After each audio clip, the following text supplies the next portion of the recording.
you never want a serious crisis to go to waste. And what I mean by that, it's an opportunity to do things that you think you could not do before. We cannot continue to rely only on our military in order to achieve the national security objectives that we've set. We've got to have a civilian national security force that's just as powerful, just as strong, just as well-funded. Healthcare reform week 2. How about a little look at a little-known provision of the overhaul, which you may not have heard about, a reform law that calls for the creation of a 6,000-person Army. Joining us now with more on the Ready Reserve is senior Fox News judicial analyst, Judge Andrew Napolitano. Judge, before we get to it, you had some breaking news you just saw. The state of Utah has just voted, and the governor has just signed into law legislation to condemn, that is, to use eminent domain on property owned by the federal government.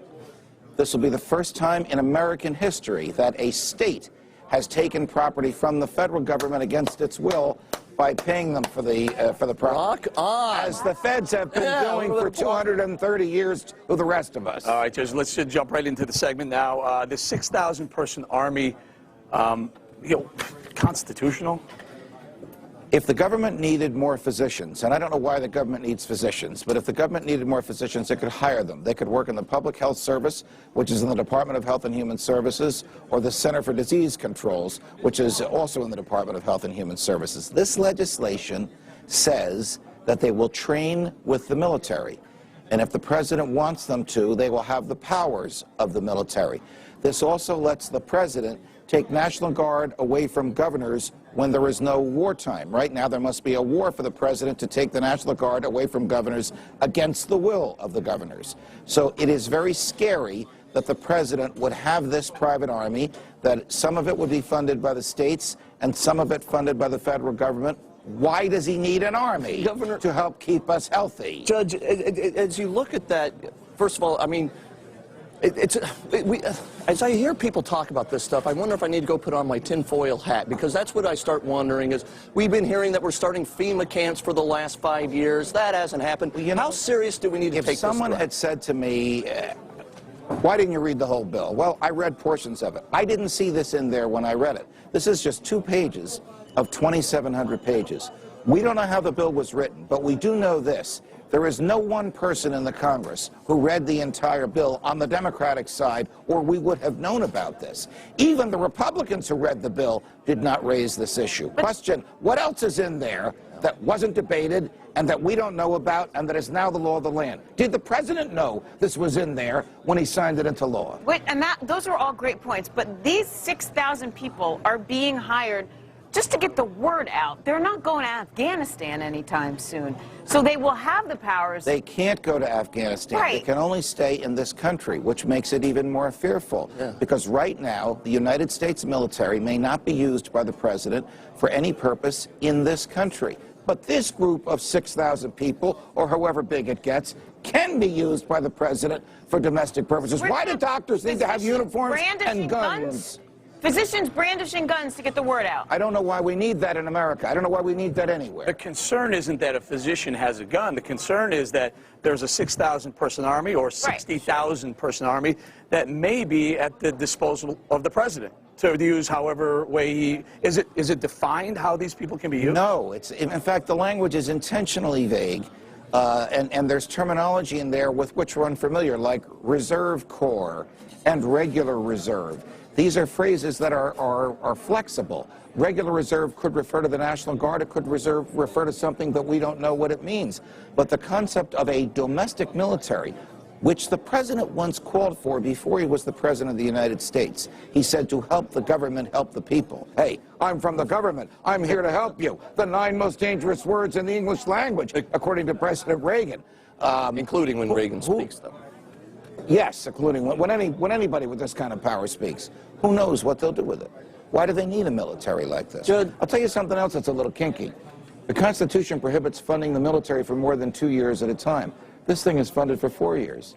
So, and Judge, you just mentioned this, that it gives certain powers in times of war and other powers in times of not war. Supposedly, we are at war right now with Afghanistan and Iraq, but we're not officially at war with Afghanistan and Iraq. Can you explain? We have not declared war on any person, group, organization, or thing. So we're not at war. Or government. We are legally not at war. The Congress has given the president something called an authorization to use military force. The president can go after any person, How does that tie into or this new government that he organization? wants to go after. There's nobody to surrender. So this is basically an open-ended act saying the president can fight a war even though there's no lawful war being fought.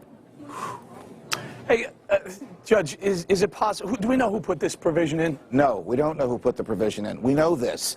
When the courts are trying to construe what legislation means, they frequently look to what members of Congress said about it when they voted for it. Justice Scalia says it doesn't matter what they say because they only vote for one reason, and that's to get reelected. But sometimes they do say on the floor of the Congress what is meant by a particular clause in the legislation. You know how much debate there was on this clause? Zero. We don't know who put it in, and we don't know what's intended. Way to find out who. Don't they have to? How are we funding this?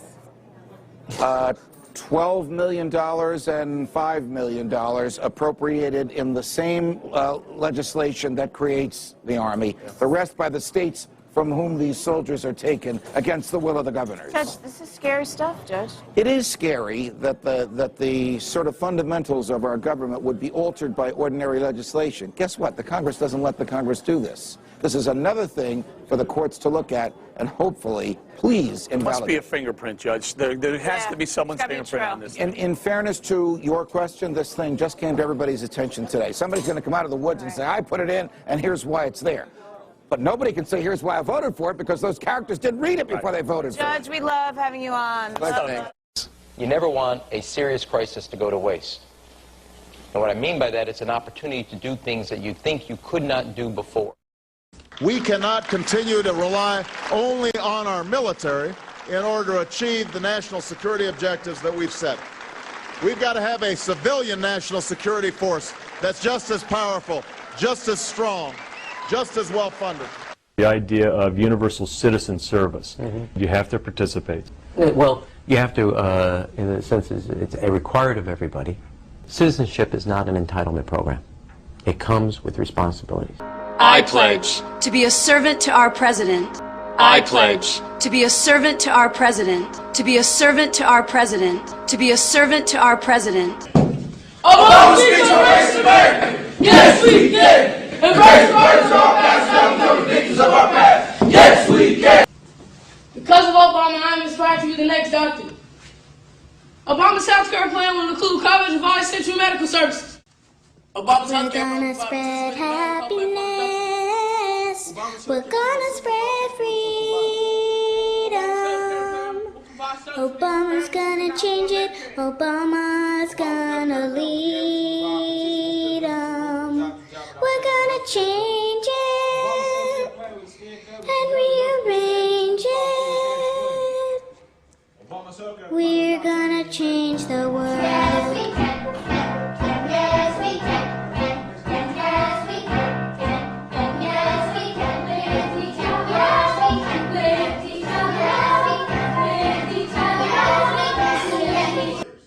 Daunting retreat!